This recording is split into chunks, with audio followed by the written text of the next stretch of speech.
Today's update brought a bunch of changes to Infinite Galaxy, including giving you outfitting slots more quickly on your flagships, which is kind of amazing. Also making it so that you can safely reinforce your allies, and also removing some of the ally designations within your nebula. So stick around in this video for an overview of the changes and then a real look at what they mean for how you'll play the game.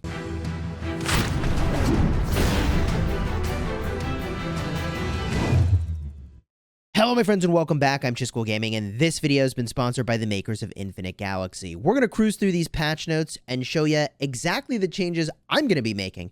And man, I got some new weapon slots. Ooh, we're going to take advantage of that and show you just how good it is. So, first and foremost, when allies are in your alliance territory and you go to reinforce them, there's now a safe reinforcement option, and you can speed that up midway, which is certainly interesting. So if I go to one of my allies' cities, I'll get a look over here at the one and only EQ. You can see there's now a safe reinforcement option here, and that takes teleport energy. So if I select safe reinforcement and I choose this fleet over here, it's going to take 1 minute and 20 seconds. Now, right, let me change over my crew. Okay, here we go, 1 minute and 20 seconds. There we go. I can speed this up with another 100 teleport energy to get there even faster. Now, look, it's only taking me 1 minute and 20 seconds to get here in the first place. I don't need to speed that up, okay? I'm okay with that taking as long as it's going to take. But if I were to speed it up, well, why don't I just show you for the video? Boom! Tap speed up. There it is. I tap speed up, and I'm there. Now, let me just see how much of my energy I spent. I was full. I tapped it. Oh, too many times. Whoops. So, yeah, when you tap the button many times on its way over, that's basically going to spend a ton of your energy. Every time I tapped it, it sped that up. I probably should have tapped it once and seen what it did. I didn't think it was doing anything, so I tapped it a bunch of times. My bad. Wow, that was a lot of teleport energy. How long till that refills? All right, well, that's going to take a hot minute to refill. EQ, I hope this reinforcement was worth it. Actually, honestly, I'm just gonna send it home now. So, safe reinforcement option exists. It uses your teleport energy. And again, you can tap the button, wait a couple seconds to see how much it sped it up, because it probably sped it up a lot, and I don't even know what I just did there. So I used a lot of energy because I tapped it like 5 times, and so yep, that's what happened. Now, safe reinforcement is a cool option, probably for an upcoming Nebula versus Nebula, if you need to go from one place to another. And, I mean, I'm really hopeful that that is coming sometime soon. Outfitting blueprints are no longer separated by type. All outfitting blueprints are now general. This is great. It was a little confusing. I mean, like, it was and it wasn't. A little bit confusing. And I think it's a great change that they've simplified it to say, you got blue, you got purple, you got orange, make stuff, right? So that's what that looks like now in the outfitting center. All of your blueprints have been converted to generic blueprints. You can see that over here. And it's a lot easier to understand, like, what the heck do I even have and what can I make?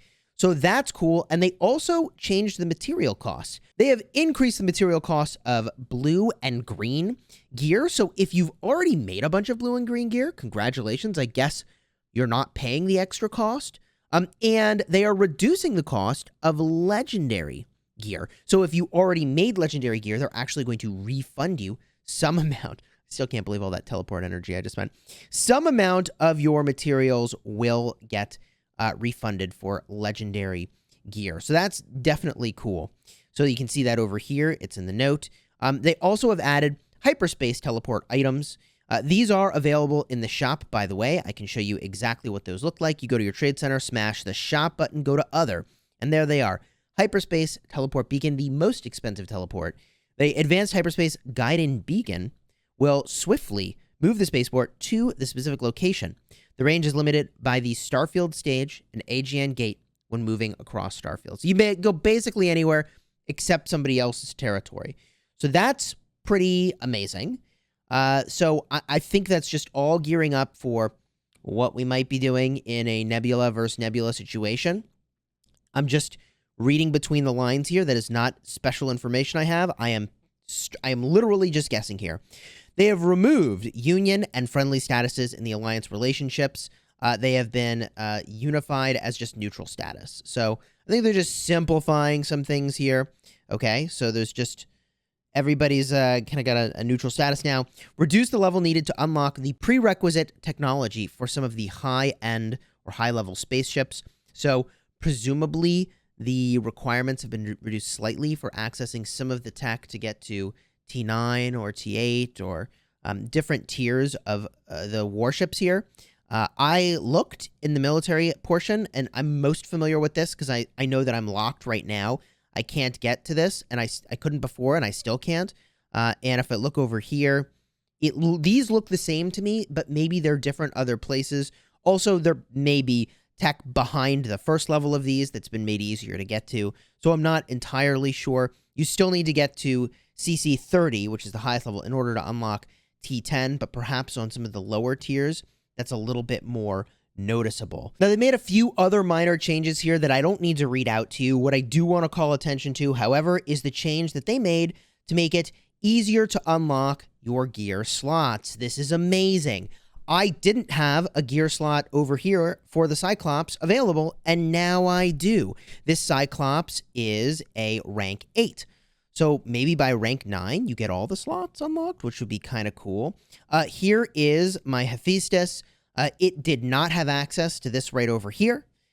And when I woke up this morning, I was pleasantly surprised that my rank 7 Hephaestus had access to this outfitting slot over here. I put this level 1 module in there, which is honestly not all that amazing. I maybe should stick with something a little more punchy there, but you get the idea. So I was pretty hyped to see that it's a little bit easier to unlock some of these slots and to start to get a sense of just how good it is to have a weapon in one of those slots. I actually think I'm going to go and craft an epic kinetic weapon right now and load it in to the Cyclops, take these suckers for a swing, see how they do. My cruisers all do kinetic damage, and see, does having one more weapon do that much better for you? So we'll go now to the kinetic weapons, and if you wanted to see what it costs to work on an epic weapon over here, let's get this thing going. The kinetic energy cannon. Let's fire it up and see how this goes. We're going to smash OK, and I'll go to the outfitting depot now, and we'll do some upgrading. How many materials will it take? All right, the kinetic energy cannon. You can see the materials on screen. 40 materials required. Now we jump up to 50 materials required. I mean, it adds up really quickly. And now, the Unorite, it just got added in. That's a resource or a material I just don't have all that much of. We'll keep doing the upgrading here, and you can see how this looks as we go. Up to level 7, 8, 9, and the big 10. There it is.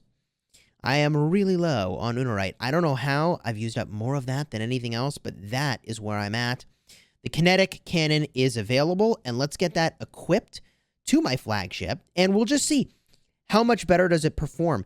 How much better am I doing with this new slot available? I would think 19.6% kinetic weapon attack is a big deal.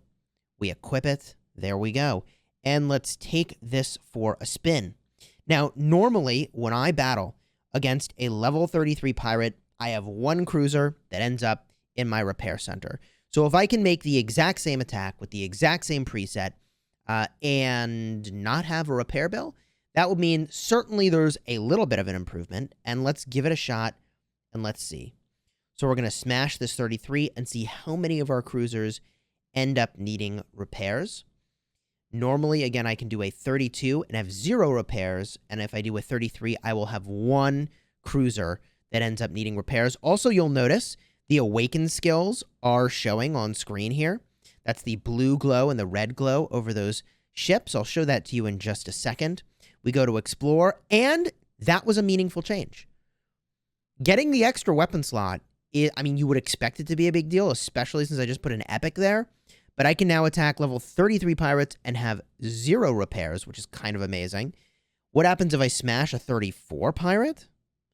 Dang, we're getting up there with these pirates. Okay. Here we go. Level 34 pirate. We now have that epic. Man, that's really good. I gotta work on my equipment a little bit here. You can see the Awaken skills flashing on the screen, which are really quite strong, boosting the attack of my own fleets and reducing the attack of the enemy fleet, and bada boom, with, okay, now 1 repair for a 34. So, I mean, I'm probably just going to battle 33s with this fleet and then have 0 repairs. That seems reasonable to me, right? 1 cruiser has a pretty modest repair cost at T9. Let's get a look here. The 1 cruiser I've got in here, I mean, 1,000 nickel steel, 600. Yeah, I definitely should avoid having any repairs when I battle these pirates. That seems pretty worth it to me. So I'm going to do that repair. If I'm thinking about that incorrectly, definitely let me know. But I don't think the loot you're getting offsets that repair cost for 30 leadership worth of repairs. So now that I'm able to do that, I mean, that's really quite nice. Be sure to go in and check your flagships in whatever kind of state they're in and do those upgrades. And man, I've got to say, the jump there to having an epic tier weapon from no weapon was really amazing. Something I need to be thinking about is jumping more of my weapons from the blue tier up to the epic tier. I've got the prints for it, so that's certainly something I should be considering. Looking at my armor, looking at the materials. I have made 0 legendaries so far because I just don't have the materials. Although I do if I made laser weapons. So maybe down the road when I'm looking to mobilize my tier 9 destroyers, that's something I probably will go and do. For now, though, I mean, I'm really happy about these updates.